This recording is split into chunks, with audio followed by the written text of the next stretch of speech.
तीन जगह होती हैं जहाँ से हमारे कर्म निकल सकते हैं।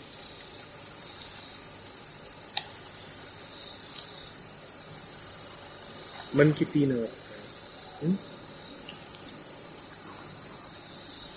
मन केंद्र पर नहीं है और उसे ये एहसास भी नहीं है कि वो केंद्र पर नहीं है,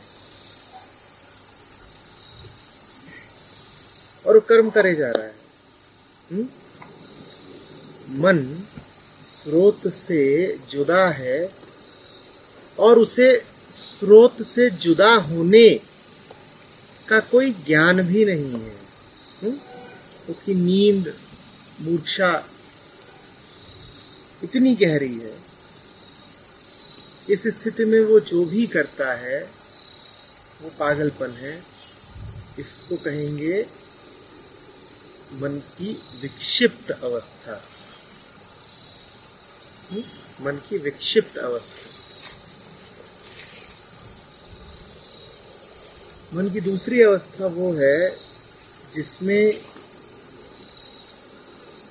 मन केंद्र से हटा तो है पर इतना जग गया है कि जान गया है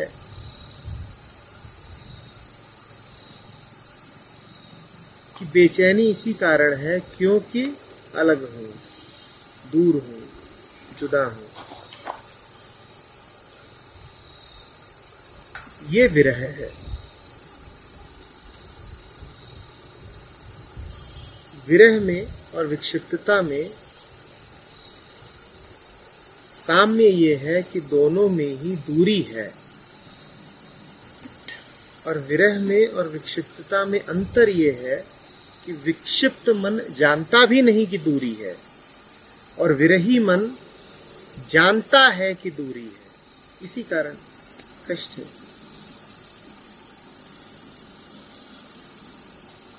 विक्षिप्तता और विरह के अलावा एक तीसरी भी होती है स्थिति मन की, जहां से मन के कर्म निकलते हैं। वो होती है विभुता। पा लिया।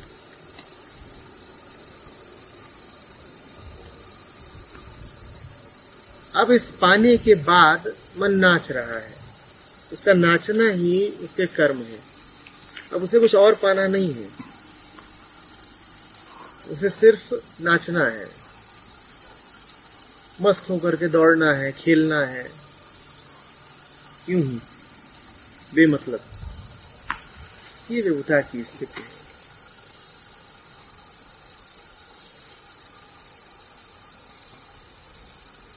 अधिकांश व्यक्ति अधिकांश समय विक्षिप्तता में रहते हैं। मन अधिकांश समय विक्षिप्तता में रहता है। कैसे? आप दुख में होते हैं और आपको दुख का कारण भी नहीं पता होता।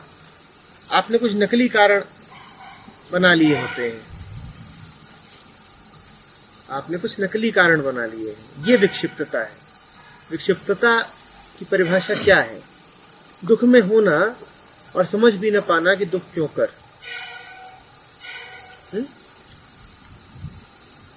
ये कह देना कि दुख इसलिए नहीं है क्योंकि भाई अभी पैसे नहीं है, दुख इसलिए है क्योंकि, समझ रहे हैं, दुख के नकली कारण है। पैसे नहीं है, संबंधों में खटास है, कुछ और अभी मिला नहीं है, इस तरह की बातें करना, ये विक्षिप्तता है।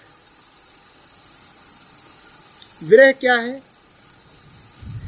कि दुख तो है पर अब पता चल गया है कि दुख क्यों है। दुख इसलिए नहीं है कि पैसा नहीं है, कि पद नहीं है, कि प्रतिष्ठा नहीं है, कि पत्नी नहीं है, ना, दुख इसलिए है क्योंकि परमात्मा नहीं है। विक्षिप्तता है कि दुख है क्योंकि पैसा नहीं है, पद नहीं है, प्रतिष्ठा नहीं है, पत्नी नहीं है। और विरह है कि दुख है क्योंकि परमात्मा नहीं है। संसार भर रखा है, परमात्मा का कुछ पता नहीं है। ये विरह है।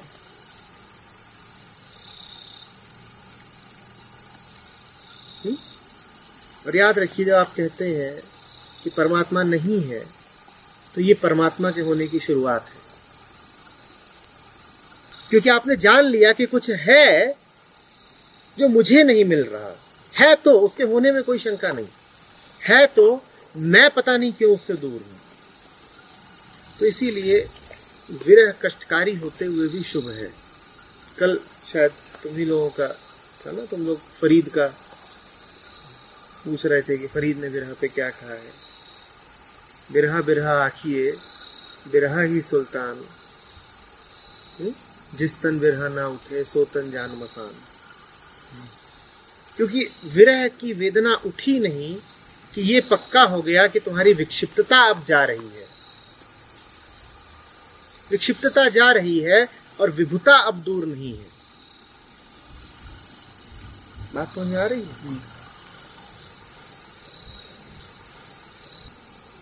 विरह का आखिरी बिंदु होता है पा लेना, वो वैभव हासिल कर लेना जिसके बाद कोई दरिद्रता अनुभव नहीं होती, उसको कहते हैं विभुता। जो ऊंचे से ऊंचा हो सकता है उसे पा लिया, विभुता, परम वैभव मिल गया।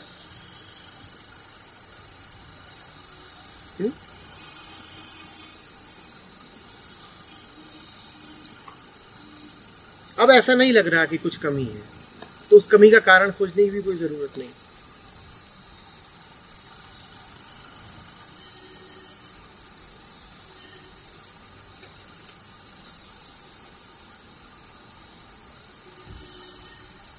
जो पाना था, जो पाने योग्य था, वो मिल गया।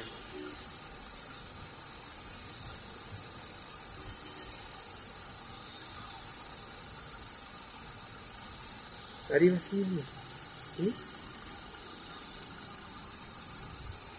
विक्षिप्त आदमी की पहचान ये है कि वो 10 तरफ दौड़ेगा। पागलों कभी देखा है? नहीं चल पाता सीधी राह।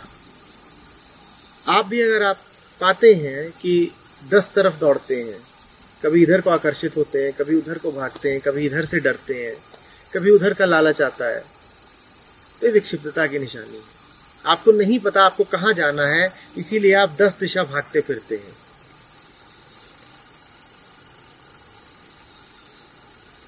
विक्षिप्त आदमी अंधाधुंध भागता है और हर दिशा भागता है। जहां से ही उसे जरा उम्मीद बंधती है कि सुख मिलेगा, उधर कोई भागता है। आप उससे कहिए कि मौका आया है कुछ पैसे कमाने का, उधर को भाग लेगा। आप कहिए कहीं कुछ मौका आया है मुनाफा बनाने का, वो भाग लेगा। उसे गुलाम बनाना बड़ा आसान है। थोड़ा सा डर दिखाइए, थोड़ा लालच दिखाइए, चल देगा आपके पीछे।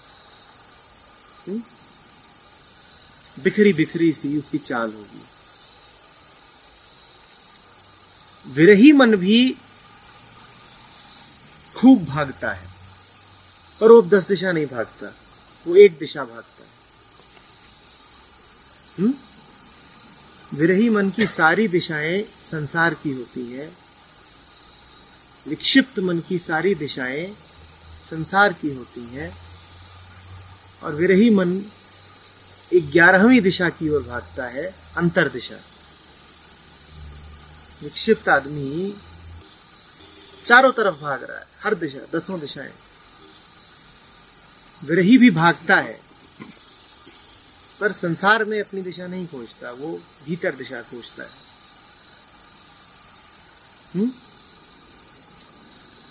और विभुता में भागना ही खत्म हुआ, स्थापित हो गए, आसन मिल गया। या यूं कह लो जैसे तुम कह रहे थे ना, माँ बच्चा, माँ की गोद मिल गई, भागना बंद, खत्म।